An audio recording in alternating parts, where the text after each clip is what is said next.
Welcome back to Radio Entrepreneurs. I'm Jonathan Freedman, and our next guest is Nicole Kalil with NMK Consulting. Good morning. How are you, Nicole? I'm great. Thank you. Nice to have you on Radio Entrepreneurs. I'm sure you're very busy these days, trying to promote work-life balance for people. Tell us a little about your organization and what you do. Yeah, sure. So I actually, I'm sort of a serial entrepreneur. I have two businesses, NMK Consulting, which you mentioned, and Woman's Work, which is the branch of my company that allows for me to do keynotes and on-site trainings and really focus predominantly on male-dominated industries that are strategically and purposefully trying to create environments where both women and men will thrive. So, attracting, retaining, and developing more women, both into their organization as well as into leadership, but doing it in a strategic and impactful way. I always say I advocate for women, but not at the expense of men. Excellent. Can you give us some examples of some of the industries you work with? Or sure. I'm sure there's plenty of them. Yeah, that's fair. Financial services is the predominant industry. So I work with a lot of investment insurance companies, financial planning, things like that. I've branched out a little bit into the tech space, but over time I've been trying to get my work to not be at all industry specific, but my background, I worked as an executive at a Fortune 100 financial services company for the bulk of my professional career. So it just sort of organically happened. So you know the space well, and you know the challenges. So yes. if you could tell us what a typical engagement might look like, and how you typically engage with in that case, you're engaging with the organization, not with the individuals, correct? Yeah, so a little bit of both.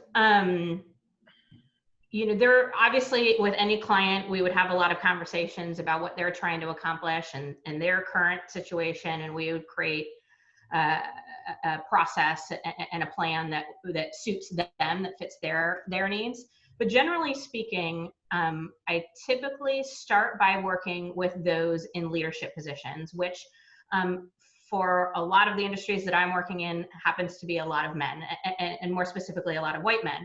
And so, I work with leaders to talk about the nuances of working with women, how to empower feminine leadership, both in women and in themselves. I firmly believe that there are a handful of important leadership traits that all organizations need. And we've sort of ascribed some of them towards feminine leadership and some of them towards masculine leadership. But all of us are unique individuals, and we probably have a combination of some of those things. So for example, I'm a woman, but I do have a lot more of what you might consider the masculine leadership traits, like decisiveness. I love strategic planning. I'm not really afraid of difficult conversations or confrontation. So some of those more stereotypical masculine leadership traits I have, but then I've worked with a lot of men who possess, but maybe aren't emphasizing some of those more feminine leadership traits like collaboration, listening, empathy. Empathy, yes. Thank you. That's a really good one. And so my goal is to start with the leaders, because they're typically the keepers of the culture, right? And the deciders of the environment in which their people are working out of. And so I want to start with the leadership, but then this is a long-winded answer to your question. I often work with the women simultaneously, sort of a fact-finding opportunity to uncover how they really feel about the organization, what's working, what's not working, and also to be somewhat of a temporary Band-Aid or a temporary solution while the leaders are working on creating those environments and making the changes and testing things out. So help us and our listeners understand an engagement of that sort with a financial service firm. Somebody feels as though there's not a equitable balance. Somebody feels as though there's not enough women in leadership positions. How does the engagement typically evolve? Yeah, so typically it's we recognize there's a problem in that we don't have, so financial services is an example. It depends on the stat you believe, but somewhere between 16 to 30% of financial advisors are women. And so, that an average, but if you look at a certain company, let's say a company only has 10% of their field force being women, they might recognize not only is there a problem, but there's a huge opportunity if you look at women as a market. Demographics and decision makers, and more and Yeah, more decisions are being made either duly or by women as heads of households. exactly. And Or if you look moms. at women are graduating from college at a rate higher than men and getting their master's degrees and things like that. So I do believe, as it relates to financial services, there's a bit of a transfer of wealth happening, and a lot of people that I'm working with see, A, it's probably the right thing to do, and B, this is a really good business decision, but we've done it this way, or we worked predominantly with men for so long, leveraging support, knowledge, expertise can be really helpful in making that transition both faster and smoother. Excellent. And I take it that you're finding receptivity in the marketplace, obviously, as women rise into leadership positions in organizations and trying to create kinder, gentler organizations, if I could use that phrase. And, it's just a willingness. Are you seeing that transition, or during this challenging time of a pandemic, are you seeing more organizations saying, we need to embrace and understand? I mean, I know a lot of people have concerns about returning to work. Has that come up in your conversations with your clients, and how are they addressing those issues? Yeah, sure. I mean, a couple of things that I think have made this a little bit more of a popular topic right now is, all of us working from home. I think it's created some need and a little bit of making that need a little bit more obvious, in that a lot of women who are working from home are often taking on the lion's share of this, educating the children, taking care of the kids, managing the household. And so there is, I think, on the behalf of women, there's a lot more voices saying this isn't working, we need to make some adjustments. I also think there's been a lot more receptivity and openness to the idea of people working from home, working virtually. We've been forced to do it. I think a lot of people are seeing, hey, it's not that bad, or it really does work out. And again, with women, often, having that mom guilt, or wanting to have more time to spend with kids, it creates efficiencies being able to work virtually. Sorry, were you gonna say something? Go ahead. No, go ahead. No, I think it's sparking up a lot of conversation. I don't know that I've seen that there's been a rise for people seeking somebody like me out, but there hasn't been a dip, which has been pretty cool given everything that's going on. Right. Comparatively speaking, you're in a pretty good space relative to a lot of people who are seeing tremendous dips. Transition that to your other role and your other business, NMK Consulting, and you focus a lot on work-life balance. And what's going on in that world today? I mean, there seems to be, obviously, over the last decade, easily there's been a blurring of that line. And it got pros and cons, right? We can be reachable anywhere, but the downside is we're reachable anywhere. So how do you work with clients and try and imagine a lot of it is about boundary setting and Yes. and scheduling and blocking time off. Couple that with today's environment where it's increasingly competitive. Roles are, if not contracting, well, expanding, but the number of roles are contracting. And so, you've got that competitive set saying, yeah, all well and good that I put my phone away at 6 o'clock, but the guy in the that used to sit in the cubicle in the office next to me is responding at 11 o'clock at night. Right. Yeah. So on that side, it's a lot of individual coaching, and as you mentioned, really uncovering what is it that you want, what's the ideal work environment for you, what are the things that you're committed to. Some tactics include things like creating an ideal schedule, coming up with language to set and keep healthy boundaries, things like that. Conceptually, I don't love the term work-life balance, I always struggled with this idea that it would be balanced, because in my life and my experience, it's not balanced at all. And then I heard people talk about work-life blend, and that didn't really appeal to me either, because I wanted to be engaged with my family when I was engaged with my family, and engaged with my work when I was engaged with my work, and not blend them.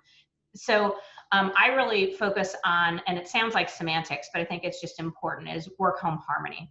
How do you How do you become all in either aspect of your life? Yeah. And I don't go to work and leave my life. So this concept of work life, I love my work. It's part of my life. And so work home is really what I'm trying to get great at, and not feel guilty when I'm at work that I should be doing something at home, or when I'm at home that I should be doing something with work. And it's not perfect, of course, but trying to create that harmony. So I feel like I am running on all cylinders and bringing my best and giving my best wherever it is that I'm at, and however, I can and best serve the people I'm with. So helping other people to do that. So does NMK work with individuals? Does it work with corporations? What's the focus there?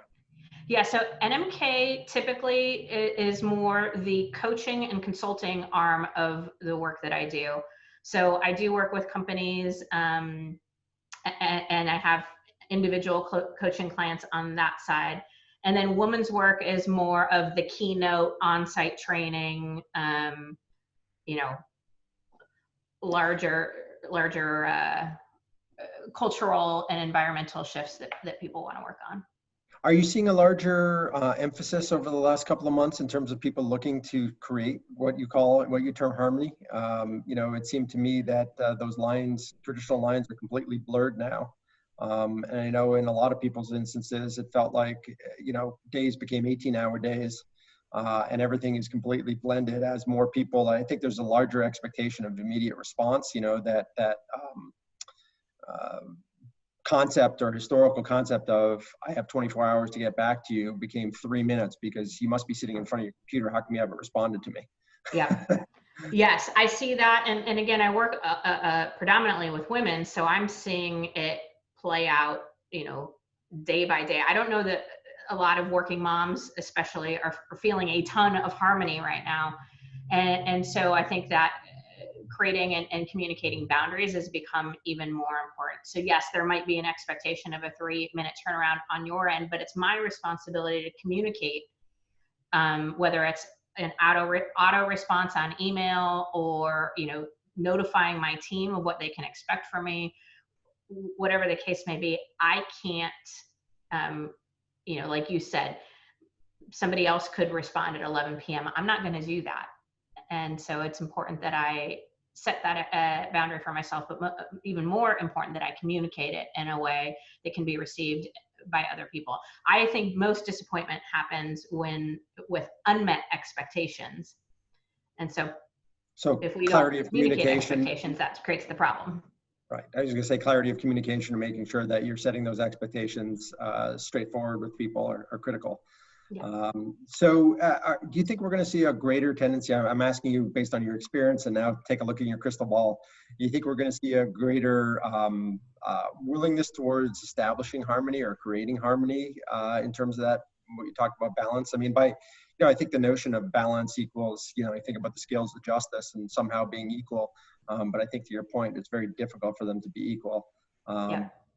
I think we're entering an era of not only of great uncertainty, but this uncertainty is going to be even greater because of the need to get organizations back on track. But by the same token, people juggling all these additional balls. I mean, talk about school-age kids and needing to be homeschooling, and on top of that piece, and multiple people fighting for bandwidth and computers and all that type of stuff. So, ask you to use your crystal ball. What do you think we're in for?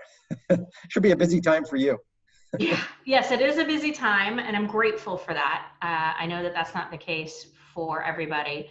My hope is that this is an opportunity for all of us. I think this can be a really good time for reflection. This can be a really good time for exposing what's not working in our individual worlds, as well as our corporations and working environments.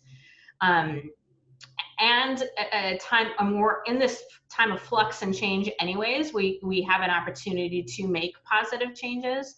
So, my mission, my goal that I probably can't achieve in this lifetime, but that I'm excited about working towards is eliminating gender expectations so that we can all just show up to live our purposes, to be who we were put here to be. And so, to answer your question, if I had a crystal ball, my hope is that we would become truer or connect to our truer purposes, and that you'd see a lot more men, not having that expectation to grind it out all the time and to provide all the time. And you'd see women, not having that expectation to educate their kids while working and running the household, and that there would be a coming together where we would, team up, partner up, and really share the load on all sides.